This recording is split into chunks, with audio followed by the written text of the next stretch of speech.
Hey, welcome to It Is What It Is. I'm Corbin Kesres, And I'm Anthony Salvagno. and we're going to be talking today about what's the best way for the players to participate in self-determination, right? Is it by participating in the NBA structure and going through the union and lobbying for changes? Is it from a virtual strike where they say we're not coming back to the bubble, we'll start again next year or maybe 2021? Or is it to do something? Again, I don't know how much of this is rumor. Apparently, when this suggestion came up on the call, Kyrie left the call, but it's been associated with his name. This idea of the players forming their own league. So maybe they just walk outside the structure of the NBA organization that they're currently in. And the parallels of all of that, which I want to discuss specifically basketball, but I just want to keep in mind the idea of social change. Right? Is it better to work within the system, even if you have to compromise and take small steps towards self-determination and make compromises? And who are the ones making the compromises? Or is it better to go outside the system and kind of do your own thing? We've got the autonomous state attempt in Seattle, and those that check out of go off the grid, and kind of leave society behind. So methods of social change and self-determination, I think, raise this interesting tension of do it on your own or do it together, but that means that you have less self-determination.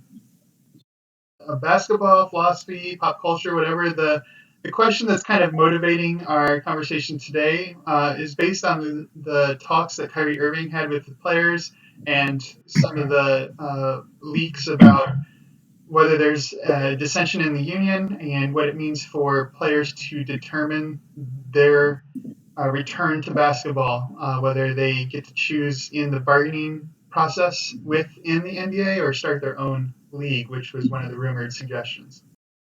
Yeah, the concept of the bubble league is not the NBA's bubble league, but the players breaking off and forming their own league. I guess I just don't understand what goal you're trying to achieve. Because like if it's in the name of player safety, you just like to me the most safe thing is to not play, right? Or you work with the NBA to figure out that structure. So, for instance, in the name of like player safety, the NBA changed the schedule of the past like 2 or 3 years, ever since the 2012 lockout, when they played like four. What was it? It was like triple headers and the possibility of like 5 games or 4 games in 5 nights or something like that, and there was like a lot of those. And then the travel distances and stuff like that. So the NBA started implementing measures to provide more rest days, so that everybody would play all the games and that there would be more time to heal. And also, they kind of allowed coaches to sit the star players in the name of rest days. Although this past year they were starting to push back against that. So if it's like in the name of player safety, does a player-led league really get at that? Or is this more about like trying to maximize your earning power because you're in control of the earnings, and then you can divvy out how much you get versus what you would have gotten in the other format? But it kind of makes me think of like maybe the players. It wouldn't go very well if the players form their own league. Like maybe initially it would be really exciting, but the NBA would still exist and there'd be like a competing thing and viewership would be kind of split. But it makes me think of like college basketball, where the players actually don't get stakes in the organizations. They're the marketing material. They're the the fuel of the whole thing, but they really don't earn anything except for in like behind the stage like handouts and stuff like that. And there's been a lot of talk in recent years of like maybe it's time that player athletes get paid, and there's all this talk of like forming separate leagues for that mechanism to happen. Yeah, I think that's interesting to bring up college basketball, just so that we have comparisons on the other side too, right? The NBA is an organization; it is hierarchical, and the owners have a lot of pull and sway, and they make a lot of money off of the backs of these players. Um, but a player-owned league, players determining their own kind of competitive structure isn't fully developed as a plan, one. So we'd have to see if it could even be sustainable and what it would look like and how different it would actually be from what we currently have. Um, but two, it's kind of this like utopic vision of wouldn't it be great if the players made all the money and it went kind of like straight to the artist instead of through the producer and the company that does all the marketing? But what does that mean, right? You lose the values that the marketing and production companies bring to the table. So you don't have arenas, you don't have um, television contracts. You'd have to negotiate all that again because it's not in the contract with the organization. And so, does it end up actually allowing self determination, or does it just put certain charismatic figures into the position of what used to be the owner position or the lead position? So bringing up the college basketball also goes to show the other direction that they could go, right? They could go more hierarchical. They could remove even more power. And one of the concerns that I heard, and I don't know if this is a red herring, but it seemed like some people are concerned that if the players don't return to the bubble to play, that this could be used as a reason to cancel the CBA contracts, say that they reneged on their part of the deal, and that therefore they can renegotiate all the terms, and that it would work out worse for the players since public opinion might be against them. So one of the concerns is we could actually return more to the college aspect where the players aren't getting the recognition and merits, rewards of their work and play. It's going to the organization, and I definitely don't want to see a return to that. Right. Yeah, that's interesting. Going back just a couple of steps, you had mentioned, like the players in the players league, like the players would assume the power of the ownership, but I feel like that definitely doesn't allow for self determination because it's just a different person who's in the top hierarchical structure, and maybe there's a little bit more autonomy from the players in that scenario, but still there's like a directive. It's not just like um, I guess the equivalent. Even then, it's still hierarchical. I was going to say like a rec league where like teams show up to play and the kids are just like kind of there just to have fun, and they could choose not to play, and it's like a no stress environment. But there's like billions of dollars at stake here, so Yeah, it's hard to allow for self determinism if there's this ultimate like guiding power that also is like not of itself, with money. yeah, yeah. I want to look at the comparison for just a second, throw some philosophy in here, and some personal history. I used to want to take the opt out version. I'm very much or was very much an idealist and thought compromising to prop up the current social structure was participating in the evil that we wanted to overturn. So very suppressive structures, inequitable economics. We've got people living in neighborhoods that have kind of been zoned where they don't get as many services, they don't have access to food or jobs, they are kind of treated poorly and not provided resources for upkeep of their facilities and infrastructure. And then there's the racist kind of just that's the bad part of town. It lowers the value of everything in that area. So one of the thoughts that I brought into it as a young person was, great, let's just me and my friends go start an alternative society, and we'll go out into rural New Mexico or whatever, and grow our own food and live off the grid and kind of escape the current structures and try to show that there's an alternative. And for me, it was this idea that if we can model it, then maybe it'll provide hope for others. But I was convinced, I think, by the challenge that, well, if you're off the grid and kind of isolating, nobody's going to know the project that you're doing, and it's an unrealistic project to sustain for this number of people. It might work when you've got enough people that you have interpersonal relationships with and can hash out the conflicts in one-on-one or in small group settings. But when you have to develop the kind of organizational structure to handle conflicts and make decisions on a large scale, maybe it just doesn't work.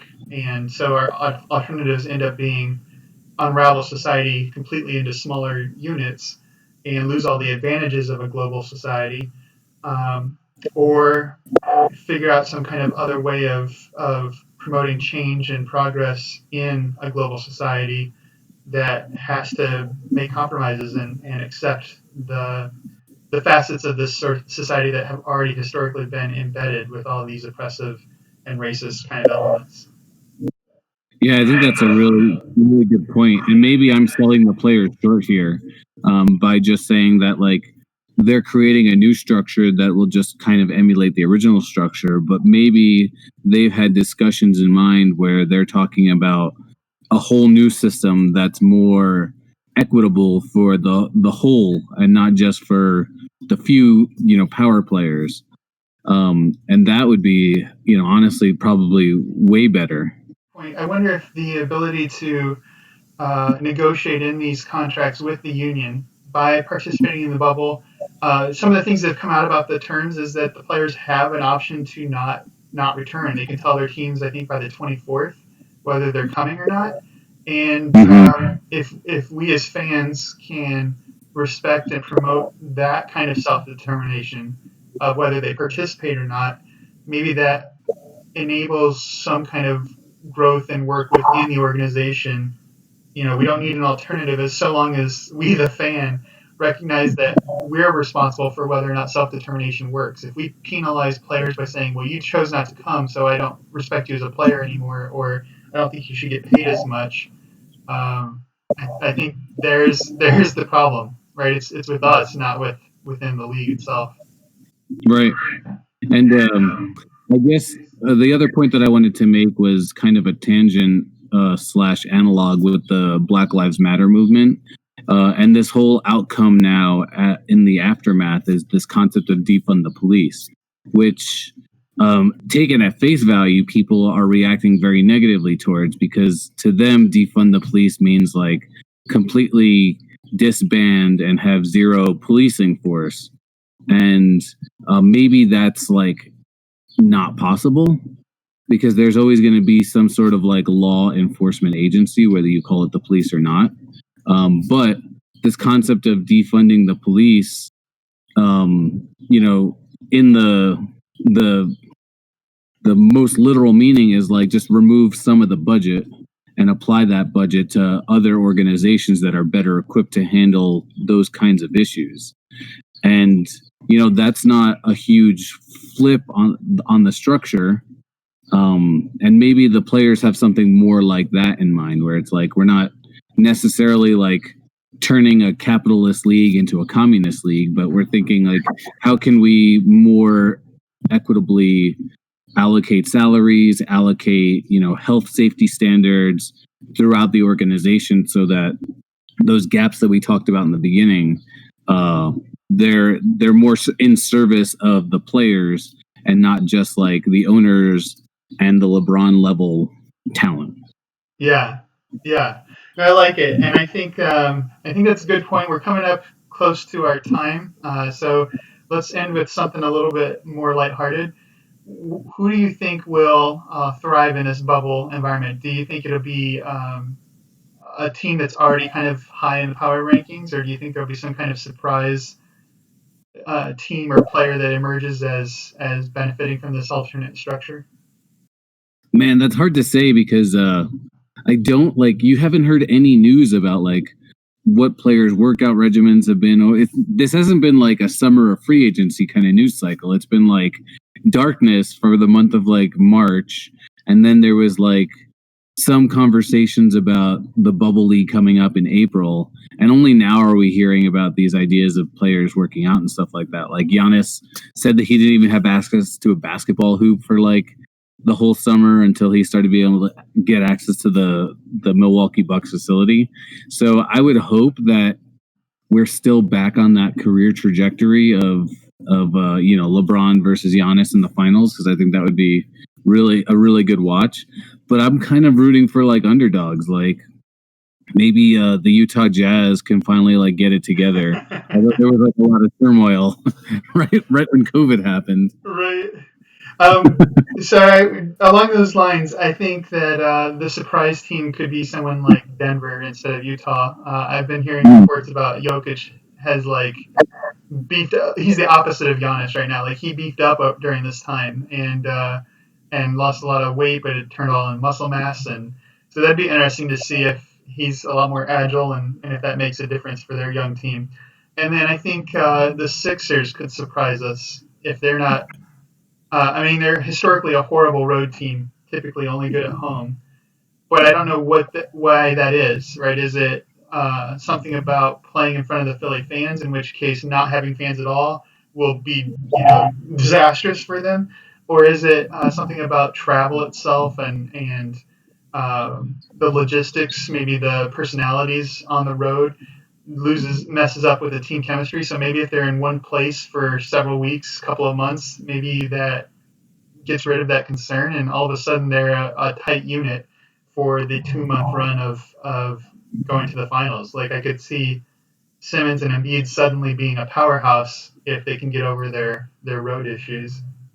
Yeah, that's a really good point. Basically, use the end of the regular season as like that getting used to being in a hotel 24/7, and so then they work out all of the like those road issues so that they're like ready for the playoffs. One factor that I heard, so like Luka Doncic is like one of my favorite players in the league. I think he's pretty phenomenal. And I heard that when he went back to Serbia for the summer, or Croatia, I forget, uh, that he like didn't do anything for a while. And his trainer, like last week or the week before, was like, Luca will be ready for the start of the season. But he didn't exactly say that he was like in basketball shape at that moment. So he's like, we got a lot of work to do. So Yeah. I think him and Jokic were the two players who are probably criticized for their like NBA physique.